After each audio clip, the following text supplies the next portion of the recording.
Olha só, você não sabe a alegria que você me deu hoje quando você aceitou esse convite, né?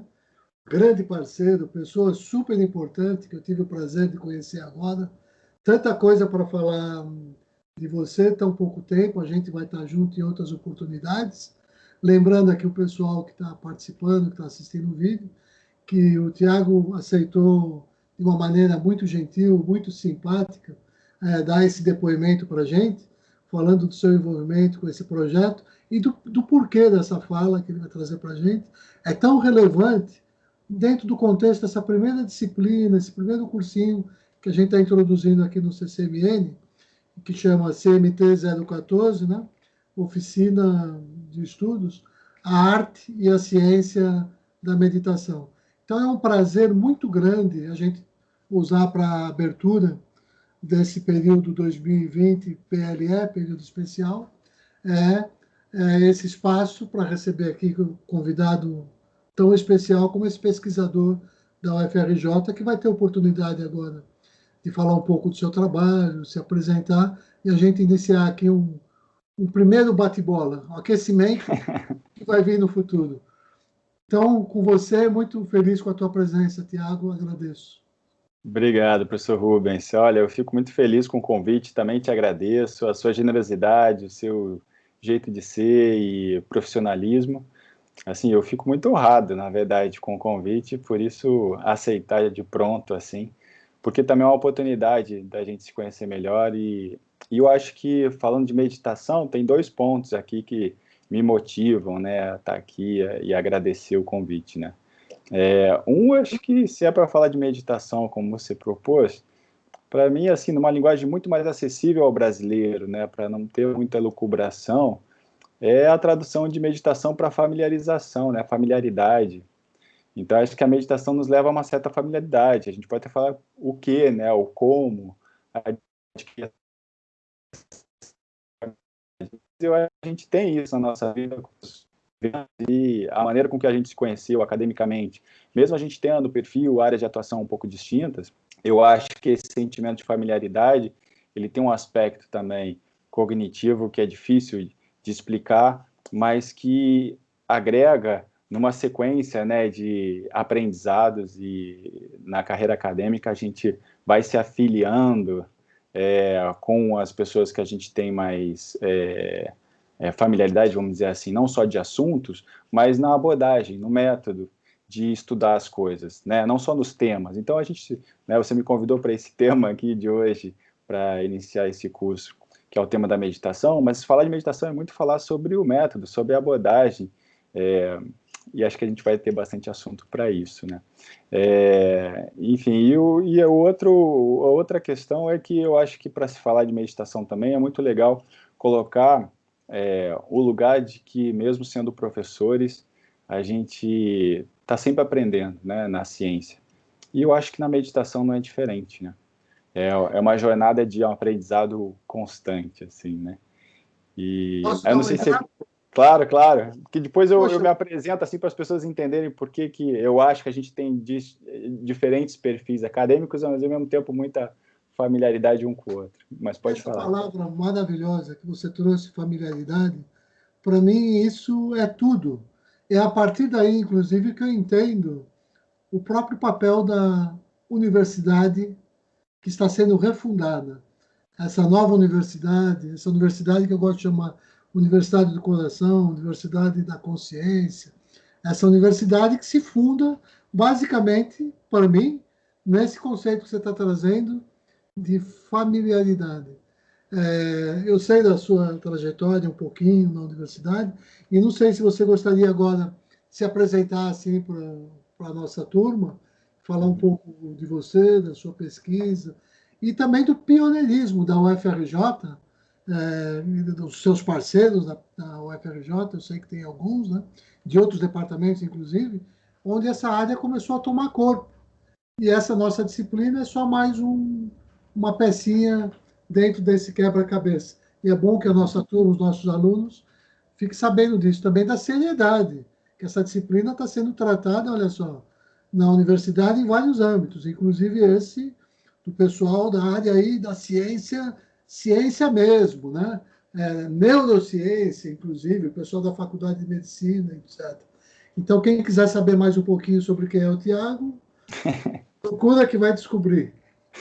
Você quer falar alguma coisa, Te Tiago? agradeço. Eu geralmente eu me apresento de uma maneira até buscando ser o mais simples, até para fazer o contato aí com os alunos, de que, bom, basicamente eu tenho a graduação em física, né? Mas acho que o perfil acadêmico ele não se resume à graduação. E aí da física eu fui fazer mestrado em física médica, fiz meu pós-doutorado aqui já no CCS, no Instituto de Biofísica, que é uma instituição acho que de referência em neurociência, não só no Rio de Janeiro, mas no Brasil, e com um grande destaque no mundo também, grandes pesquisadores de destaque mundial, e a gente pode falar, inclusive, do Pacheco Leão, e eu acho que isso me honra, assim, também ter tido essa jornada, desde a USP, né, com o doutorado, sendo feito com o professor Draulio, mas de uma família científica com o professor Bafa, que trabalha com biomagnetismo, e o nosso mentor científico, que para mim foi quem me estimulou aí para a USP e estudar essas coisas, que foi o professor Sérgio Mascarenhas, da Física Experimental, que é um grande inovador e uma pessoa muito criativa dentro da física. E eu acho que isso deu base, assim, para ter essa flexibilidade desse perfil interdisciplinar, de falar, né, que hoje eu sou professor na medicina, por conta, né, do perfil de dar aula de imagens médicas, principalmente para o curso de física médica que existe aqui na UFRJ, mas a pesquisa minha desde o doutorado tem sido neurociência. E o tema da minha tese foi inspirado, de certa forma, nesses mecanismos autorregulatórios, no qual a gente pode já fazer menção à meditação, e eu escolhi a regulação das emoções, entendendo que as emoções, elas estão na base do nosso comportamento humano, né? Eu posso falar um pouquinho mais adiante, mas entendendo também que as emoções não são somente automáticas. Então, o cerne da discussão naquela época, e eu considero que essa é a minha linha de pesquisa até hoje, é de que uma vez que as emoções não sejam automáticas, esse foi um debate quente, que vem da filosofia, você pode falar mais sobre Descartes, por exemplo, né? Eu acho que ele tem tudo a ver com a meditação, né? Porque e também com a questão da saúde mental, que é o que me interessa dentro da Faculdade de Medicina e das pesquisas clínicas, de imaginar que muitos dos transtornos mentais, ou mesmo dos sintomas desagradáveis que as pessoas saudáveis passam, com estresse, com ansiedade, ainda dentro de uma normalidade, tem uma base numa perturbação emocional que seria desejável se amenizar. E aí a regulação emocional, saindo de uma ideia de automaticidade, dá um frescor em termos de evidência científica de que existem meios para a gente aliviar esse sofrimento. E não só farmacológico. A gente aceita, compreende todas as evidências farmacológicas, mas acho que o grande dilema das últimas décadas é que se parou o avanço do desenvolvimento farmacológico com um nível de eficiência que ainda nos incomoda. Acho que a ciência ela se move por esses incômodos, né, de que a gente avança e chega num ponto de crise que a gente fala, não, precisamos avançar mais, porque não só os transtornos, mas os desconfortos mentais vêm crescendo e muita gente quer algo mais eficiente para esse alívio. Eu acho que as pesquisas recentes em meditação me atraem, mas na verdade já me atraíam do ponto de vista da prática, e eu acho que eu tenho feito esse movimento lentamente, por isso que eu sou muito discreto para falar da importância desse trabalho. No Brasil, eu destacaria Elisa Cosasa, em São Paulo, no Instituto Albert Einstein, com o Danilo Santanella. A gente tem uma pesquisa com o professor Draulio, foi meu orientador de doutorado, que está em Natal, né, e a gente fez uma pesquisa coordenada por ele, a aluna dele de doutorado, a Morgana, fez um estudo lindo sobre pranayama, e de certa forma a gente sabe que as técnicas de respiração, elas são um meio para se promover essa regulação emocional, e é interessante mostrar isso com o rigor da neurociência, usando neuroimagem, como a gente usou, usando também as escalas psicométricas que geralmente se usa, né, na clínica, para verificar que biologicamente a gente tem um substrato para observar as várias formas de alcançar a regulação emocional, mas também entender que as técnicas tradicionais, e eu acho que a nossa conversa hoje a gente vai poder falar mais disso, elas já vêm de muito tempo com outras estratégias, vamos dizer assim, científicas, investigando e propondo métodos para as pessoas alcançarem uma forma de ter mais familiaridade com a própria mente e alcançar um bem-estar. Eu acho que esses 2 pontos aí que talvez motivem o buscador da prática de meditação. E aí eu costumo não dizer que eu estudo meditação diretamente, mas eu acho que isso é estratégico, porque nós, no Brasil, ainda temos um distanciamento cultural, então eu acho que é importante também que tenham pessoas que façam esse meio de campo. Eu acho que você faz muito bem, inclusive dialogando com os filósofos ocidentais, e por que não o que está acontecendo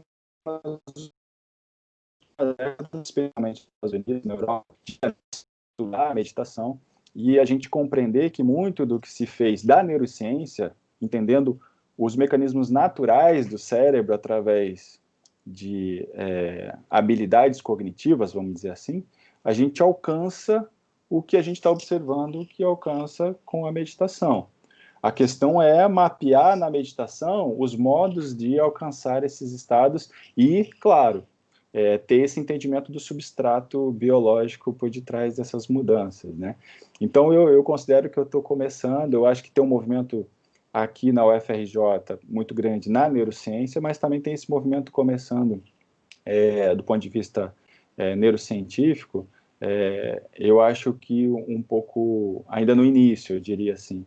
Mas as práticas integrativas também estão nesse início, né? Acho que quanto mais corpo de evidência científico, acho que isso vai fortalecendo, vai dando mais condição de fazer mais pesquisa, mas eu considero que a base de entender o funcionamento cerebral e o que alguns pesquisadores já vêm fazendo vai nos ajudar a produzir ainda muito mais. E você, por exemplo, a Cecília, que fazem muito isso do ponto de vista filosófico e psicológico, né, no caso da Cecília também, eu acho que vocês nos dão uma orientação de como trilhar esse caminho também, fundamentado na essência tradicional, para a gente não tomar A por B, né? Então, eu devolvo a palavra para você, porque acho que a gente tem muito para falar. Eu só quis ponderar um pouquinho, porque eu acho que a ciência ela vai muito passo a passo e talvez dar esse exemplo do passo a passo também para quem busca prática e entender os fundamentos científicos da meditação, acho que é bem relevante, vamos dizer assim. Eu estou muito feliz com a sua participação no nosso curso e o seu exemplo, porque tem 2 partes que você representa bem e que para mim são fundamentais para servir quase como que de paradigma do que eu pretendo com a própria proposta do curso, sabe? Primeiro, que você disse muito bem, que é um estudioso da área. Agora tem um outro fator, que além de ser um estudioso como um cientista, como um doutor, um pesquisador, você também é um praticante. E nessa medida que você é um praticante, acontece uma coisa interessante, que você é o seu próprio objeto de observação também. E acontece uma coisa mais rica, que é você pode se observar no seu próprio processo de transformação. E isso, para mim, é uma coisa que fica muito visível. Ou seja, a verdade do seu depoimento, ele vem dessa coerência e dessa consistência entre ser e fazer, né? Que é uma coisa só. Então, isso dá uma legitimidade, isso cria uma energia, isso gera um tipo de verdade, facilita, inclusive, com que os recortes, segundo os quais nós vamos fazer a nossa investigação científica, tenham esse olhar privilegiado de quem está sendo iluminado pela sua própria prática. E isso a gente percebe de imediato, quando a gente começa o diálogo, quem está falando com alguém que dá um testemunho vivo do que é a meditação. Então, essa é uma grande riqueza. Se você quiser, pode falar um pouquinho mais da sua trajetória, tem um pouco de curiosidade, porque você já passa para a gente, assim, exalando pelos poros, que a meditação é parte da sua vida. E a segunda parte é que esse trabalho que a UFRJ desenvolveu a gente não sabe ainda assim, ou não tem ainda escrito, ou talvez tenha, mas não é acessível. E até acho que o pessoal gostaria de saber que a meditação é uma coisa séria, que ela vem tomando uma dimensão séria, que ela tem os seus benefícios comprovados e que a UFRJ é uma instituição de vanguarda, de pesquisa, que já tem uma história. E você faz parte dessa história. Ou seja, como é que começou essa história também é outra parte importante. Como começou a sua história pessoal e o seu processo de transformação e como começou essa história na UFRJ e, consequentemente, esse amadurecimento da disciplina na própria UFRJ até um dia que eu acho que é possível que aconteça, em que todos os calouros, quando ingressem na universidade, tenham lá como uma disciplina geral para todos, né? Meditação. Independente da área onde você esteja, pelo menos para ter uma compreensão da história dessa, o que é a meditação, como ela se desenvolveu, em quais textos ela está contemplada, com quais olhares, ou seja, uma série de pesquisas que ainda estão por ser feitas, porque ainda não existe, obviamente, tudo isso de uma maneira realizada.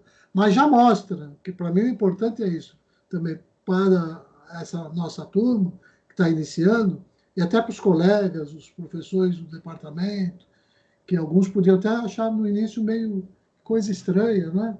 Meditação no CCMN parece uma coisa que não cabe na grade curricular. E para mim você é a prova viva que cabe. E o seu testemunho nessa área, eu acho que é isso que eu queria ouvir um pouquinho de você. Né? Tá, vou inverter a ordem, então, até. Acho que primeiro, eu acho que eu tô, acho que há menos tempo nessa jornada, então eu sinto a minha responsabilidade nesse momento, né? Acabei de me tornar professor associado, eu acho que isso representa muito bem, assim, uma transição entre estabelecer um corpo de trabalho, um objetivo, um grupo de pesquisa, né? Com os meus alunos de mestrado, doutorado, tenho um pós-doc também. Então, acho que foi essa a primeira fase. Mas eu estava sentindo muita falta de me estabelecer também nos referenciais da história, onde eu vou estar mais, estou, né, mais conectado e às vezes eu não estou nem sabendo exatamente. Eu tenho uma ideia, né, de quem veio antes de mim trazendo esses temas. E o que eu estou apontando aqui, eu pontei na primeira fala, é porque eu sinto que muitos dos grandes que vieram na UFRJ, e também a gente pode falar do Brasil em geral, talvez nem tivessem mencionado a meditação, ou uma meditação especial, uma tradição, mas acho que fizeram respeito a isso com o seu rigor dentro da sua área acadêmica, seja na psicologia, na filosofia, ou mesmo nas ciências exatas e tal. Talvez a gente esteja passando por um outro momento agora, então eu acho que a proximidade é muito útil, mas eu estou muito motivado e feliz pela oportunidade de conhecer mais vocês e acho que vocês que vieram antes podem me contar de outros grandes professores, pesquisadores na UFRJ e acho que isso vai me deixar muito ainda mais feliz e honrado por entrar nessa caminhada que vocês já abriram, né? E falando da prática pessoal, eu acho que vai num sentido talvez parecido, assim, né? Porque eu vejo a ciência de uma maneira muito parecida com o que eu vejo também o caminho, né, dessas práticas contemplativas, ao mesmo tempo que no dia a dia existem os desafios, né? Porque dentro da ciência, assim, eu vejo a ciência como uma filosofia. Existe um método que fundamenta a maneira de pensar, de se buscar evidências e se demonstrar através dos resultados e de uma maneira de escrever e apresentar esses resultados um conhecimento. E esse conhecimento ele é impermanente, né? Ou seja, você pode fazer menção à filosofia budista, por que não? De que as coisas são impermanentes, a ciência não é uma verdade absoluta, longe disso, longe disso. Se o cara falou o contrário, você já desconfia de primeira de que ele não tem maturidade científica. Por quê? Porque a gente sabe que está sempre em mudança, a gente está sempre encontrando novas evidências e já está na base da ciência o princípio da questionabilidade, né? Eu pedi agora o nome, da refutabilidade. Então, quer dizer, se é refutável é porque a gente entende que é um processo do desenvolvimento do conhecimento e que quanto mais você conhece, maior a fronteira do desconhecido. E eu acho que representa a história do conhecimento, muito antes da ciência existir, né? E a gente pode buscar isso em outros referenciais filosóficos.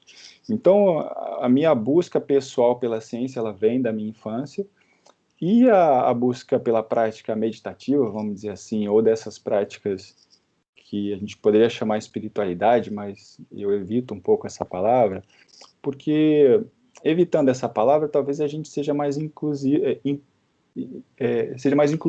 assim, com todo mundo, porque todo mundo tem um estilo de vida, todo mundo tem o seu caminho e a sua busca por felicidade, por diminuir o sofrimento. Mas devemos reconhecer que mesmo na medicina, mesmo na ciência, a gente quer fazer isso pelo outro. Existem princípios coletivos, de não só buscar o meu alívio, mas buscar o alívio de outras pessoas, e se eu transformo isso num método, eu consigo compartilhar para que outras pessoas usufruam desse método. Então, seja um procedimento, vamos pensar, uma inovação em psiquiatria, um novo medicamento, ou uma nova psicoterapia, ou no caso da neurologia, uma cirurgia, por exemplo, neurológica, ou no caso da radiologia, um novo diagnóstico, um método de, como eu venho fazendo no laboratório, né, métodos de mapeamento cerebral, eu consiga entender o cérebro melhor e possa sugerir um olhar que vai guiar novos desenvolvimentos em busca da saúde das pessoas. Então, eu acho que as tradições ditas espiritualistas, elas, em essência, tinham isso também. E aí a minha prática pessoal talvez seja moldada, né, no perfil da minha família, do meu pai, da minha mãe. Meu pai é médico, cardiologista, minha mãe é artista plástica, com formação em serviço social. Então, essa coisa do ajudar o outro, em lidar com saúde. Meu pai era médico, mas tinha um perfil muito científico, porque ele lia, devorava livros. Mas eu acho que, pessoalmente, dentre os filhos, eu tive essa característica de questionar o olhar para dentro, de entender a mente. Eu acho que isso não só tem a ver com o que hoje é minha profissão, a neurociência, mas me levou a praticar, experimentar, ouvir, né, ter essa abertura mental para ouvir sobre todo tipo de conhecimento sobre a mente. Claro que eu tive que dar prioridade aos conhecimentos ligados à psicofisiologia ou à filosofia que deu origem ao que hoje é a neurociência. Vou chamar, por exemplo, a atenção para William James, por exemplo, né, mais recente, que talvez tenha sido o pai da psicofisiologia, mas eu acho que a raiz é muito mais antiga. E aí eu acho legal, né? Quanto mais eu leio sobre a filosofia budista, a gente vê a questão das duas verdades, vê a questão da impermanência, fala, pô, tem muita coisa parecida com o método científico. E no dia a dia mesmo, acho que recentemente talvez fique mais claro a minha jornada, que eu queria conhecer um cara, um mestre, assim, que me pudesse espelhar e me inspirar e falar, poxa, eu posso ir do meu jeito, não preciso achar que eu tenho que ser perfeito, né? E eu conheci o Orlando Cane, que é um grande mestre e professor de yoga no Brasil, que tem essa simplicidade, né? Que não veste roupa diferente, não deixa de tomar o vinhozinho dele, não tem um discurso, assim, parecendo muito formatado, nada contra também, acho que cada um tem o seu discurso, mas para mim aquilo tornou muito familiar, e aí vem a palavra familiar, para me espelhar, porque eu não ia poder abandonar também toda a minha história na ciência, e ele adora a ciência. Então, foi também um encontro de primeira, assim, de muito carinho, de muito respeito, né? E aprendi muito com ele sobre yoga, venho aprendendo, considero que eu ainda estou em formação, fiz a formação em bioginástica, que é um método que ele criou, que está fundamentado no yoga, mas incorpora uma movimentação. Eu traduzo a bioginástica como meditação e movimento. Ele traduz, né? Quem sou eu? Meditação e movimento. Então, dá muito mais liberdade à movimentação. Então, assim como a nossa matriz cultural africana é muito movimento, e por que não num estado meditativo? Ou a nossa matriz indígena, que dança, que, né, se move e que também tem uma conexão mental e epistemológica com o todo, com a natureza, Eu acho que isso é muito rico, é parte do grande royalty que a gente deve aos indígenas, ou a nossa matriz também é africana, e que, às vezes, no máximo, a gente lembra do royalty da farmacopeia, né? De que a gente, muito da nossa farmacologia vem de conhecimentos indígenas, não só das plantas, mas as plantas foram cultivadas e são conhecidas no seu uso e foram adaptadas no contexto científico. E aí, claro, aí cria-se um rótulo muito mais ocidental, científico, moderno. Mas se a gente for olhar para a raiz, é um royalty que está ali, em potencial relacionado à entrega desse bem. É um bem, né? Se a gente fala em bem em termos de leis, por que não? Mas se a gente for falar de coisas menos materiais, se já é difícil para plantas e medicamentos, você imagina então em termos de ensinos, em termos de estratégia, de treinamento mental. O Ocidente tem muita nossa conexão com o Ocidente talvez nos permita visualizar, e por isso que eu tenho um estudo com a ayahuasca, por exemplo, que eu tento equilibrar isso, de entender mais do que a planta, mais do que a substância, mas o modo com que o conhecimento tradicional indígena nos traz uma sabedoria do modo de conhecer a mente. E como que a própria neurociência, na nossa cultura, nos permite isso. E como que, fazendo contato com o budismo, com o yoga, a gente também consegue reconhecer esse royalty da humanidade, né? A gente sabe que o budismo moveu realmente a cultura, a sabedoria, o potencial de aprender, vamos dizer assim, no Oriente. Não é à toa que Índia é uma potência, China é uma potência, Japão é uma potência, não é à toa, né? E, claro, a gente tem que reconhecer que a Grécia era uma potência filosófica e nos moldou também como uma potência. Mas eu acho que a gente está num momento de globalização e eu acho que a gente consegue enxergar mais isso relacionado, essa interconectividade que a gente estuda no cérebro hoje. Eu acho que do ponto de vista filosófico e cultural, elas também têm que ser reconhecidas.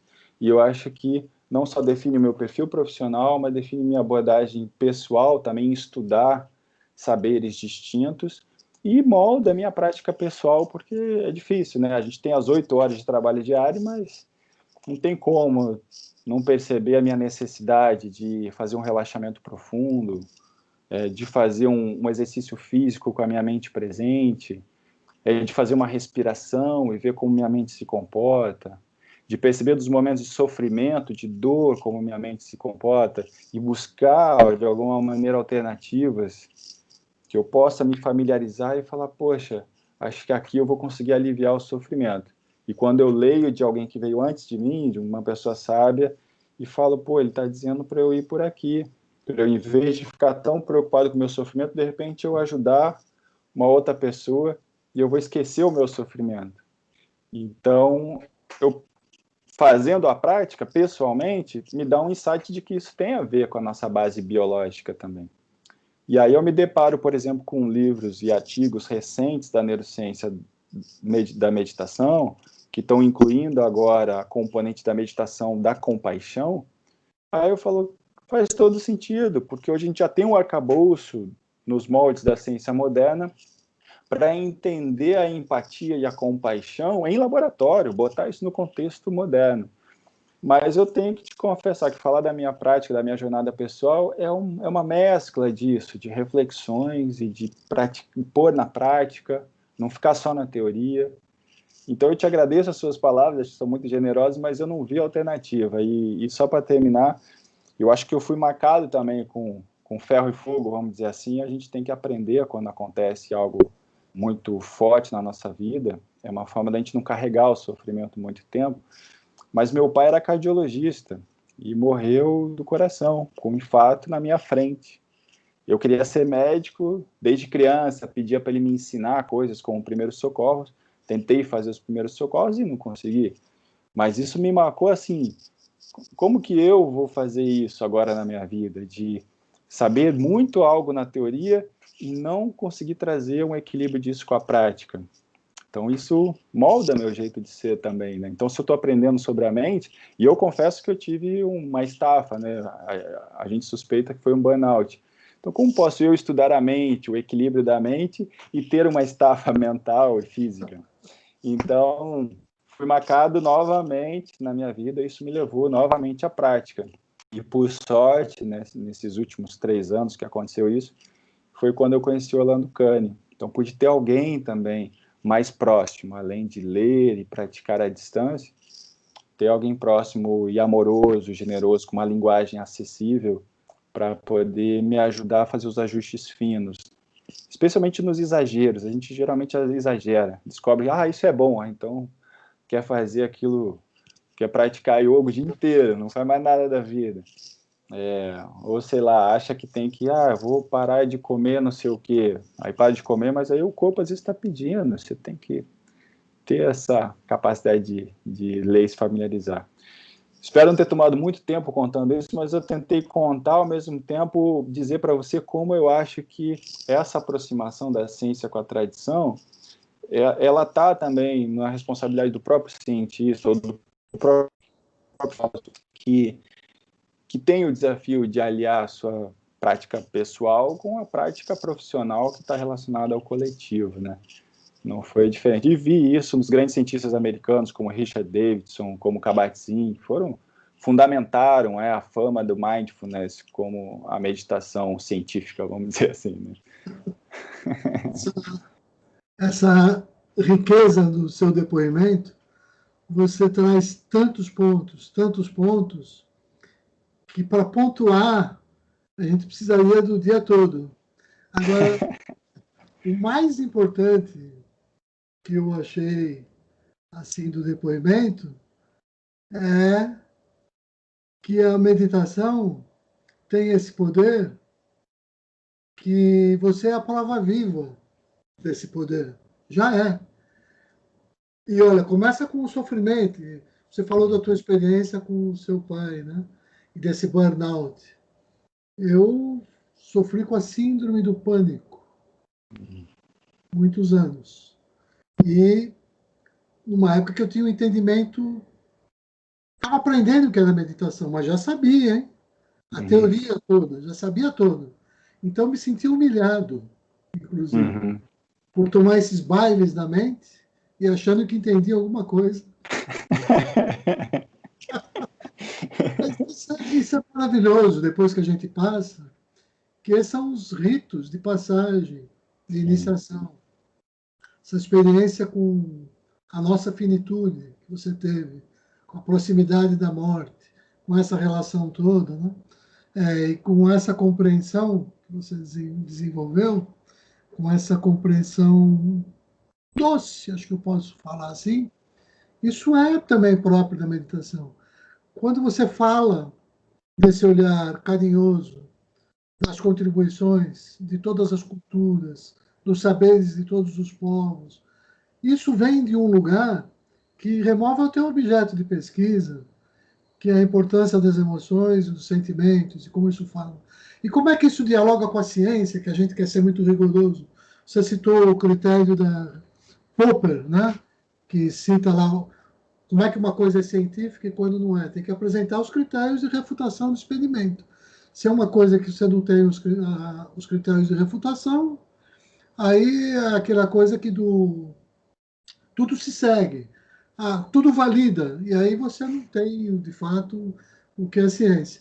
Agora, a maravilha da gente compor essas duas áreas e levar isso, vem mesmo pelo teu tema de pesquisa, que é tão caro a meditação, porque meditação, sem entender o que são as emoções e os sentimentos, é uma caricatura de meditação, para mim, sabe?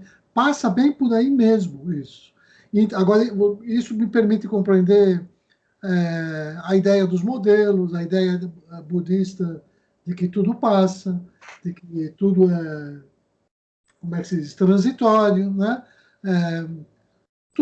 A ciência também é assim, ela se dá por quebras de paradigmas, né? A ciência, você pega a ideia de modelo atômico, você começa com Dalton, Thomson, Bohr, Schrödinger, né? Então você sai do bolo de passas e Thomson, quando começou a elétrica, a ideia do sistema solar, depois os modelos mais sofisticados, até o modelo quântico, que é o que a gente fala hoje em dia.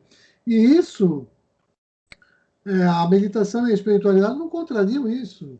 Até na própria palavra do Senhor Buda, acho que os budistas têm claro que em algumas passagens dá a entender, não que tivesse literalmente nos sutras, mas ele dá a entender essa fala que a gente encontra em alguns lugares. Não acredite em alguma coisa porque você ouviu falar. Não acredite em alguma coisa porque eu falei. Argumento de autoridade, né? Só acredite se você experimentar, ou seja, procedimento empírico, científico, dentro do teu coração sobre essa experiência que é transformadora. Então, isso mostra... E outra coisa que eu gostei muito na sua fala é esse cuidado, porque tem duas palavras que são muito maltratadas aqui, que é a palavra espiritualidade, espiritualista, religião, sagrado, dogma. Então, existe aí a gente tem que ter um cuidado muito grande quando anda por esse... E esse cuidado, a meditação parece que é isso também, que é essa ideia de atenção plena também é isso. Quando eu estou totalmente... Porque às vezes a gente brinca em outras áreas, né? Meditação não é concentração. Ora, mas a concentração é o limiar da meditação, né? Você tem que estar num estado de conexão e atenção plena. E às vezes entre palavras que a gente precisa ressignificar. Uma delas é a ideia de sagrado. Porque quando você se remeteu às experiências dos outros povos, à sabedoria da ayahuasca, daquele ambiente religioso, da fitoterapia, das tradições energéticas dos afrodescendentes, você está se remetendo a um entendimento de sagrado por oposição ao entendimento daquilo que poderia ser, vou usar entre aspas, porque essa palavra profano também é outra maltratada, né? Mas essas duas palavras são as duas palavras que definem a tradição budista. Só preciso de duas palavras: samsara, nirvana, né? Então, o Senhor Buda, quando se senta sobre a Bodhi Tree e fala, daqui não me levanto enquanto não tiver a resposta, ele está no samsara. É um mundo de sofrimento, um mundo de dor que ele não entende. Daqui a pouco, quando aquelas emoções mais sutis, aqueles sentimentos especiais atuam sobre a sua razão e iluminam a sua razão, então você alcança aquele lugar que o Oriente denomina... É muito estranho essa coisa de manas, Budi, é difícil definir. Mas o que eu sei é que quando o Buda está iluminado, você se torna um Buda. E um Buda iluminado é alguém que tem a sua razão, o seu bom senso, iluminado pela luz do sagrado, do coração, do nirvana. Você passa a olhar para a mesma realidade, samsara, e ela é redefinida para você, porque ela se mostra um outro aspecto escondido, que o olhar comum a gente não percebe, que nós estamos dormindo para essa realidade. E é a meditação que nos faz acordar, que é o que o Jung fala, né? Quem olha para fora dorme, quem olha para dentro desperta, né? Aí você entra nesse processo. Então, essa experiência, ela não sei nem o que eu estava falando, perdi completamente. Eu me perdi aqui o fio da meada, não lembro o que eu queria concluir com essa ideia de meditação, mas eu acho que o que eu queria dizer é que eu estou pensando na legitimidade da sua fala, está preocupado com o horário, a gente chegando já próximo do nosso limite, que você tem um compromisso, né? E eu preciso agora me ressituar para voltar aqui para esse lugar, onde eu fiquei assim, te percebendo nesse processo de se apresentar num ser que medita, de um ser que já está nesse processo, que se apresentou assim, que é uma nova forma de se apresentar ao mundo, de se relacionar com as pessoas, de redefinir as relações, de redefinir essas dicotomias do mundo, direita, esquerda, preto, branco, positivo. A meditação é uma outra coisa, né? E esse olhar amoroso, você falou da compaixão, vai colocando a gente nesse lugar, que você vai... Aí é o Senhor Buda, eu tenho que terminar com ele de novo, já que você mencionou as práticas budistas, né? Para o Posso... Senhor, Ah, não, deixa eu eu já... terminar essa, Ah, só beleza, essa desculpa, palavra. vai. Vou passar a palavra para você fechar. Que isso? Beleza. Desculpa, que loucura. Me dá um segundo. Claro. Isso aqui era para avisar que às 11 horas eu vou falar com o Rodrigo. Então, eu deixei no celular um aviso. E esse aviso é como se fosse o Senhor Krishna cantando para Arjuna na Gita para ele entrar em estado de meditação. Foi a música que eu escolhi. Não sei se estão ouvindo daí, mas eu vou desligar porque é uma intromissão bem-vinda. Que entrou para... Vão me ver de calção aqui, aquela coisa da cintura para cima você está bem arrumado, da cintura para baixo não. Paciência, faz parte aqui da nossa live.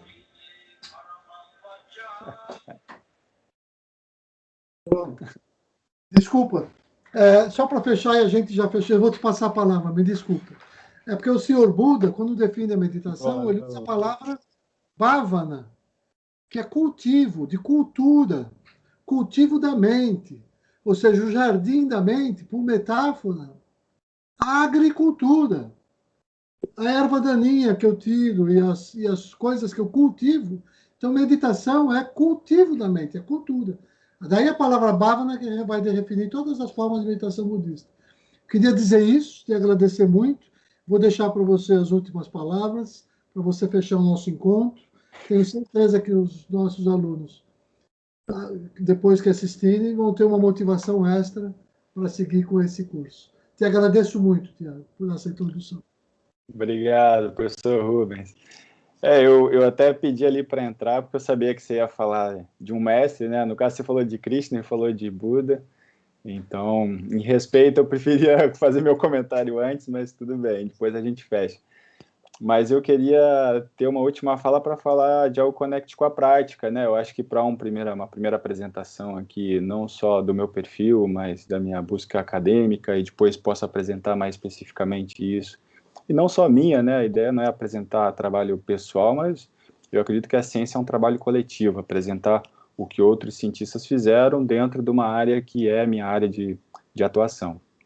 Então, eu queria terminar fazendo contato com a prática, nisso que você trouxe, porque acho que existe uma demanda para a gente esclarecer equívocos comuns na interpretação ocidental, e eu acho que é mais importante ainda nós, que somos acadêmicos no Brasil, fazermos um ajuste ainda mais específico para interpretações equivocadas da cultura brasileira, né? E eu acho que parte dessas interpretações talvez valem para, inclusive, uma má interpretação da ciência, quando o público leigo não compreende a ideia de refutabilidade ou de impermanência, vamos dizer assim, na ciência. E uma coisa que me veio quando você mencionou essa ideia de iluminação, e mesmo esse equívoco em definir a meditação enquanto concentração, é que se a gente perpetuar essa ideia, isso cria tensões no praticante, assim como no yoga. Se você coloca muito a ideia de uma postura física, de muita força, e a pessoa não tem estrutura física para aquela força, digamos, ele está doente ou está idoso, enfim, qualquer razão, você está criando tensão e sofrimento.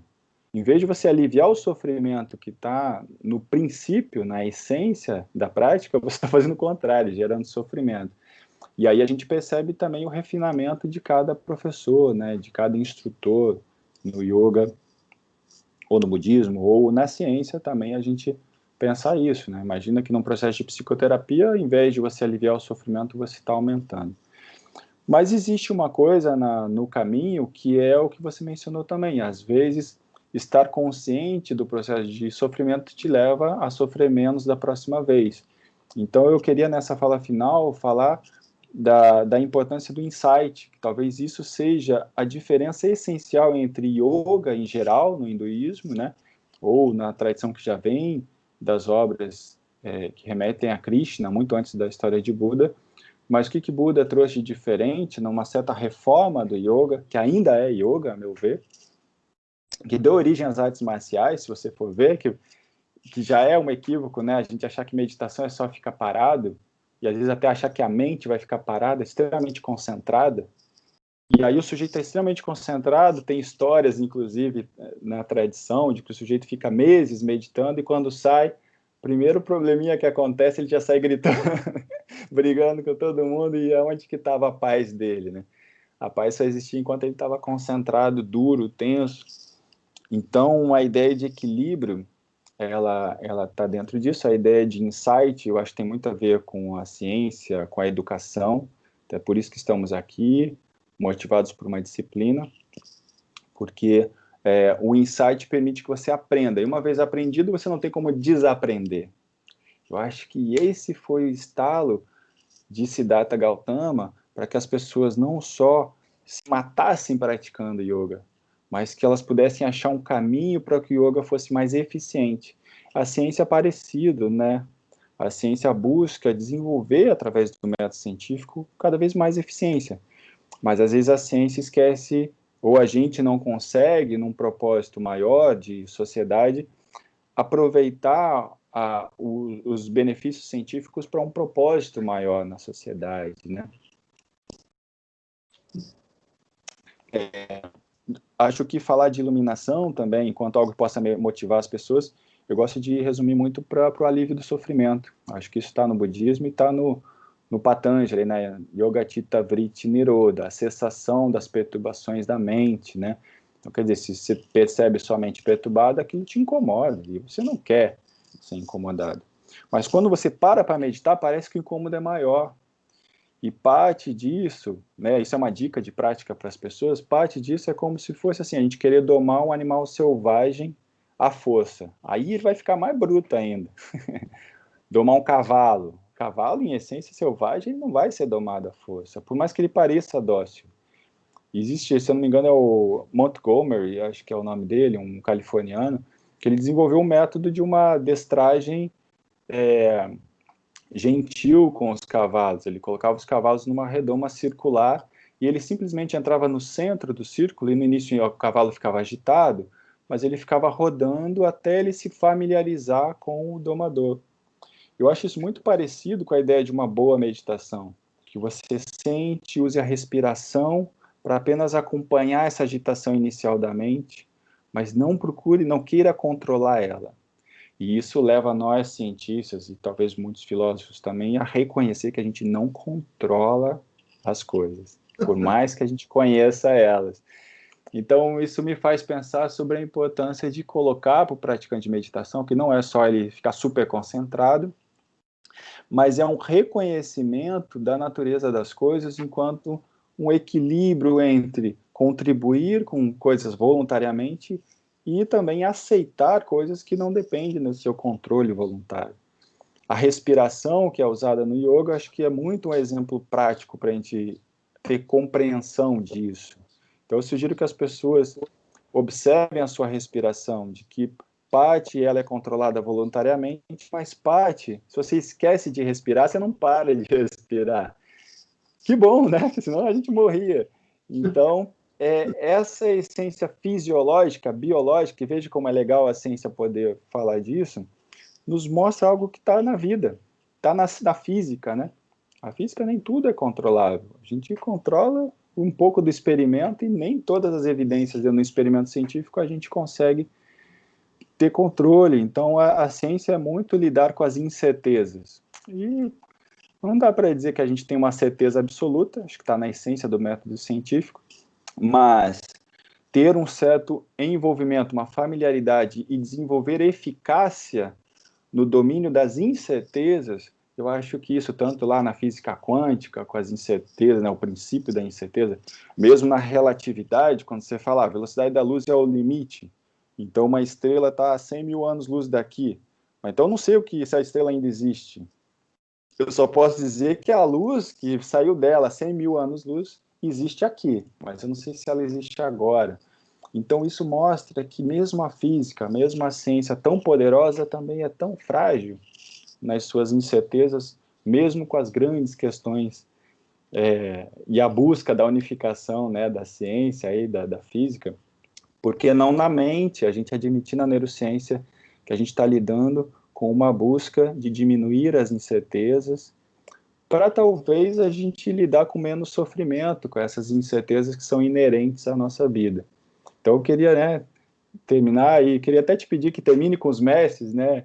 Eu só estou aqui estimulando as pessoas que pratiquem. Lembrem que outras pessoas vieram antes para ajudar elas a praticar com mais eficiência e lidar com as incertezas. E eu te agradeço também a oportunidade, fico à disposição para outras aulas. Nossa, que maravilha, Tiago. Eu acho que você foi inspirado pelos mestres e esse foi o melhor término. Eu acho que nós somos convidados agora um pouco ao silêncio e à reflexão. Eu achei essa sua fala final uma grande síntese, uma grande e valiosa síntese. E eu acho que os nossos alunos vão se beneficiar muito disso. E essa fala, inclusive, vai ser oportunidade para novos encontros e muitos outros encontros. Esse é o primeiro desse grupo, de muitos outros grupos. Porque sempre que essa inspiração se manifesta, esse poder se manifesta, a gente sabe que uma coisa está acontecendo. Quem é do ramo da meditação sabe que é assim que as coisas acontecem. Eu agradeço muito, estou muito feliz. Eu acho que agradecer a tua compreensão, a gente passou até um pouquinho do tempo, né? Me despedindo e já ficando desde já, assim, um convite para muitas outras vezes, que a gente vai conversando e vai convidando. Vou falar também com Cecília e o Rodrigo, com outros dois companheiros nossos, né? Para a gente ir de novo dando formato aquele evento que nós produzimos, né?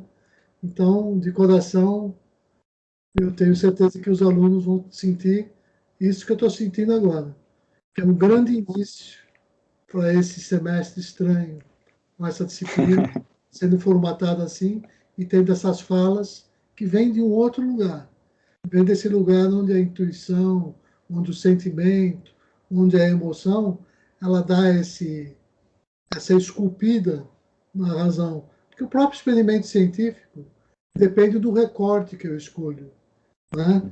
Então, a minha intuição é que vai definir o recorte para que o experimento possa produzir um resultado inesperado, né? Acho que isso você trouxe muito bem. Te agradeço muito, eu fico com essa palavra e só me despedir uma vez mais e agradecer muito. Muito obrigado, Tiago. Tomara que a gente faça outras vezes esse encontro. De coração. Obrigado, professor Rubens. Muito obrigado. Até a próxima, se Deus quiser. Até breve. Muito obrigado. Tudo de bom aí. Um bom curso para todos. Vou desligar. Valeu. Tchau, tchau. Tchau, tchau.